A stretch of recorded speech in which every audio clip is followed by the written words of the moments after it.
কিছু কিছু মানুষের ব্যবহার একটা সময় এত খারাপ লেগে যায়। আসসালামু আলাইকুম, সবাই কেমন আছেন? আজকে আবার একটা নতুন ব্লগ নিয়ে আপনাদের সাথে শেয়ার করব আজকে কি সবজি আনলাম আর কি রান্না করব। তো এই পর্যন্ত আমার ভিডিওটা দেখবেন, সবাই লাইক কমেন্ট শেয়ার করবেন।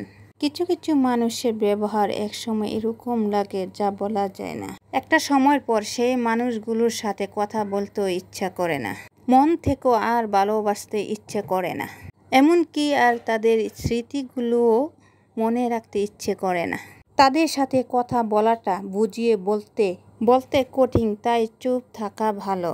জীবনে এমন অনেক সময় আসে যখন মনের কথা প্রকাশ করা কঠিন হয়ে পড়ে।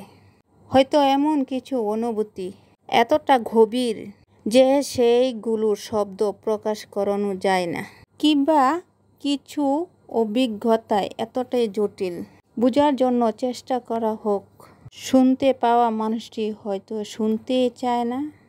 এটাই বাস্তব, এটাই জীবন, এটাই সংসার।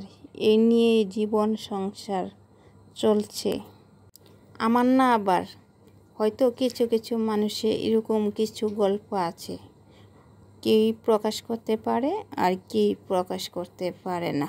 যখন এই কথাগুলো শুনি আর ভাবি, তখন নিজেকে অনেকের প্রতি অনেক খারাপ লাগে, কষ্ট লাগে। তবে মন থেকে সবার জন্য দোয়া করি, সবাই যেন ভালো থাকে।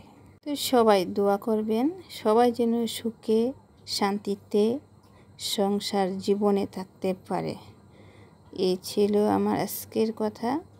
তো আজকে রান্নাগুলা কেমন হলো সবাই কমেন্টে জানাবেন, লাইক কমেন্ট শেয়ার করবেন। সবাই আমাদের নতুন পেজে সবাই পাশে থাকবেন এগিয়ে যাওয়ার জন্য। আর শীত তো চলে গেছে, নতুন গরমে শীত সবজি আর ডেঙ্গাগুলা আনছি। কে কী বলে তা জানি না, আমরা ডেঙ্গা বলি। আর ডেঙ্গা দিয়ে মাছগুলা রান্না করছি, খুবই ভালো লাগছে। তো সবাই কিছু কিছু বন্ধুদের জন্য দোয়া করবেন, যারা নতুন পেজ খুলছে সবাই পাশে থাকবেন, এগিয়ে যাওয়ার জন্য দোয়া করবেন, লাইক কমেন্ট করবেন। সবার জন্য সহযোগিতা চাই, আমাদের জন্যও সাপোর্ট করবেন, কারণ সবার সাপোর্টে আমরা এগিয়ে যাব।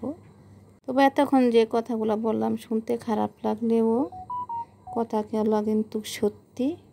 কিছু কিছু বোনদের এরকমই অবস্থা বাস্তবিক করতেছে, কারণ ছেলে মেয়েদের দিকে তাকিয়ে অনেক নারীরাই কারো কাছে কিছু বলতে পারে না। তবে আমরা এক নারী আরেক নারীর দুঃখ বুঝি। এই পর্যন্ত।